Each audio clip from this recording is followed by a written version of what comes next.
Hey Phantom fans, my name is Scott, you're watching Chronicle Chamber, and today we are talking about The Phantom number 3 from Mad Cave Studios. This was written by Ray Fawkes, with art and colors by Russell Olson, letters by Taylor Esposito, and a cover by Freddie Williams II.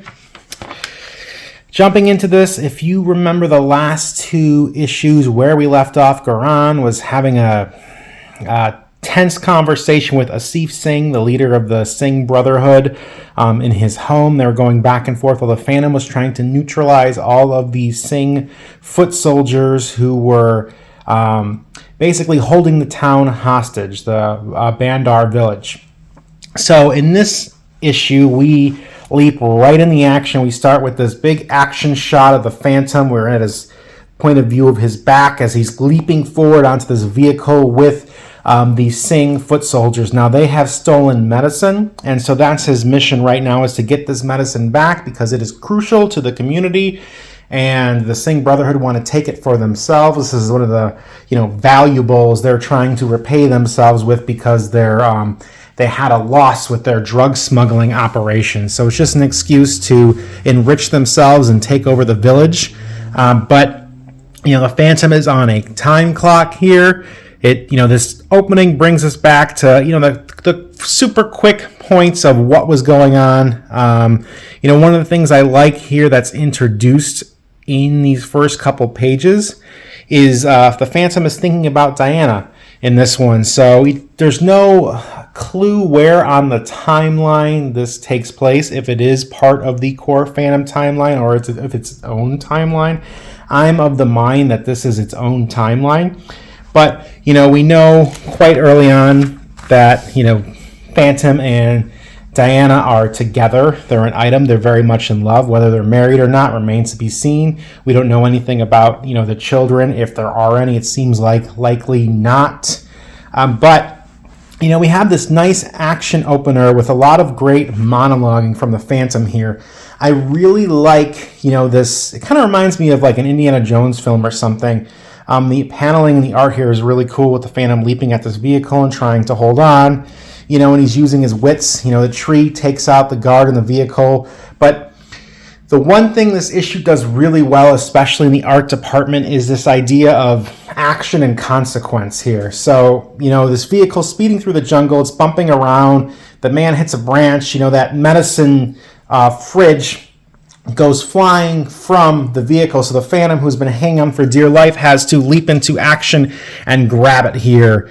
And he uses it to defend himself, too, at the same token, because the driver has a gun and is turning around firing at him. So it is very beat for beat, real fast-paced, tense, and of course, Phantom tries to call back and say, hey, you're not watching out. And so this guy sees a tree. But before we can see the finale of that, we kind of cut to this woman sitting in a helicopter here, just hanging out. She has a book in her hand.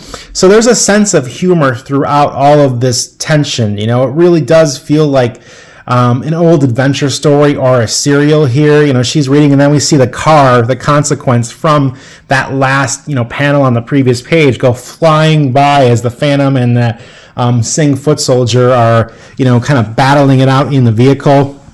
We learn that this woman is part of the Sky Band.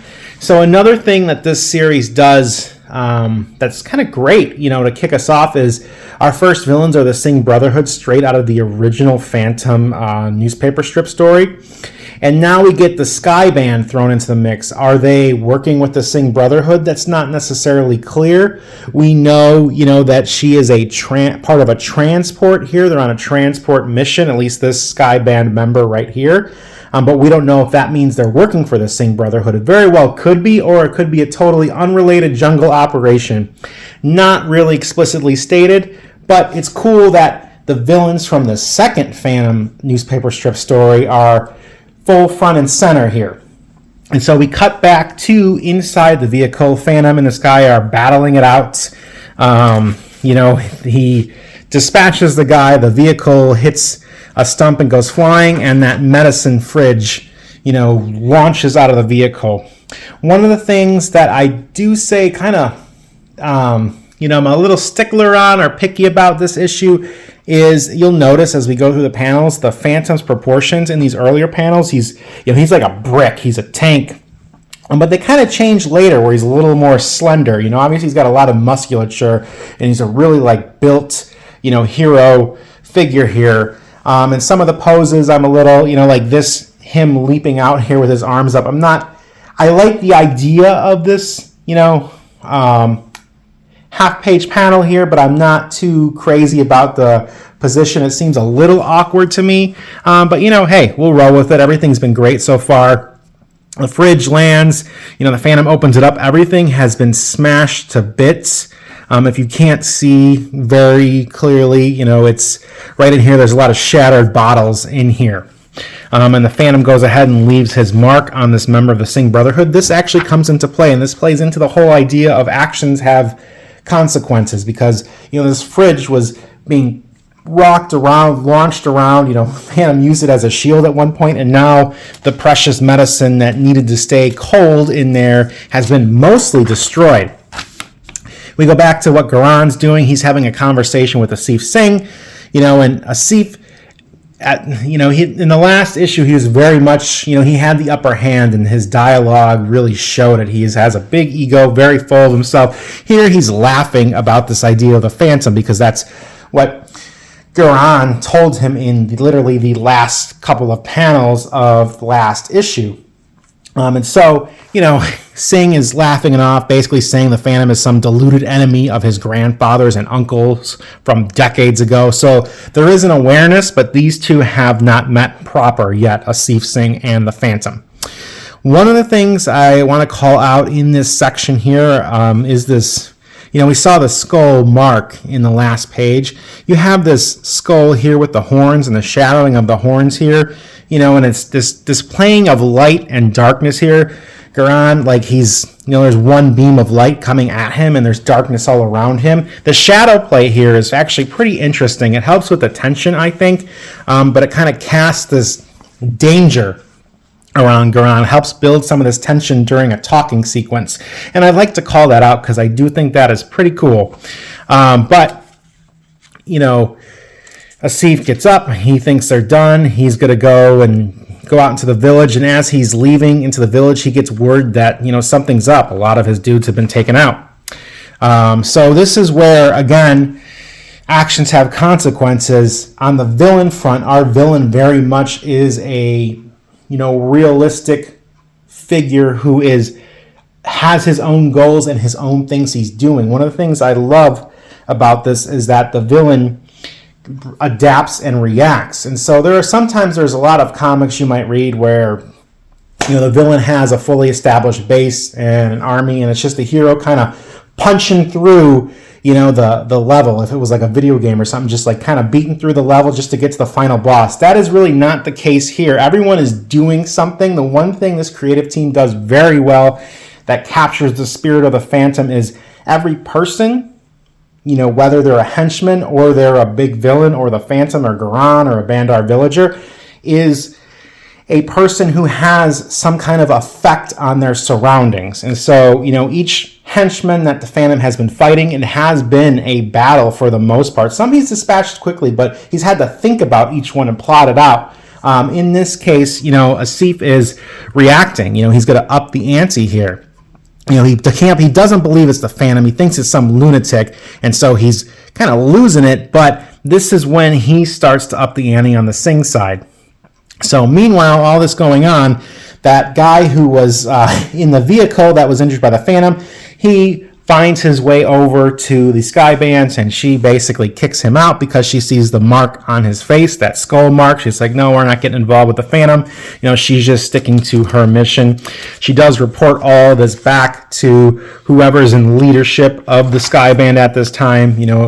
Likely will be someone either, the leader we saw in the second strip series, or maybe someone related to that leader. Who knows how they're going to play it.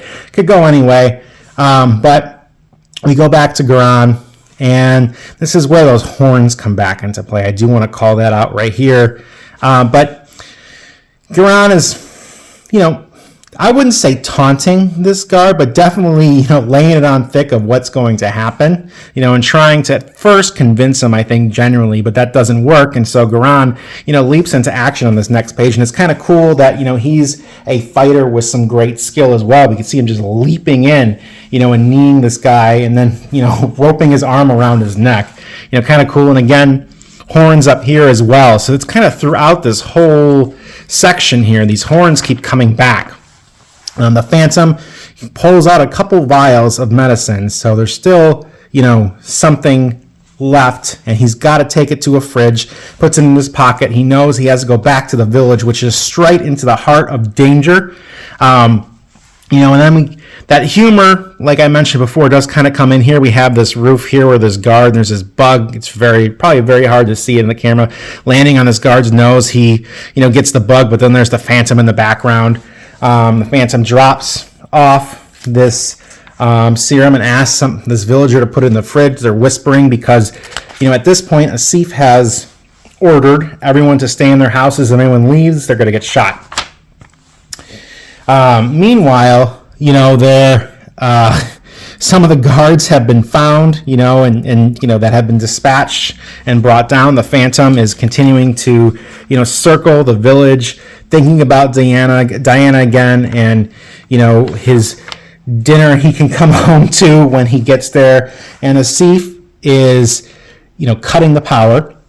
That's the next development. And then a super villainous action will be coming up in a second, that is going to really put things at risk and leave us on a cliffhanger for the next issue.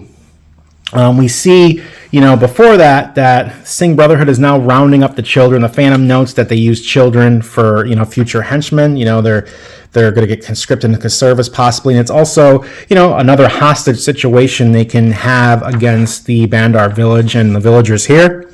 And then Asif calls this other henchman into, service, basically saying, hey, pick a house at random. I don't care whose house it is.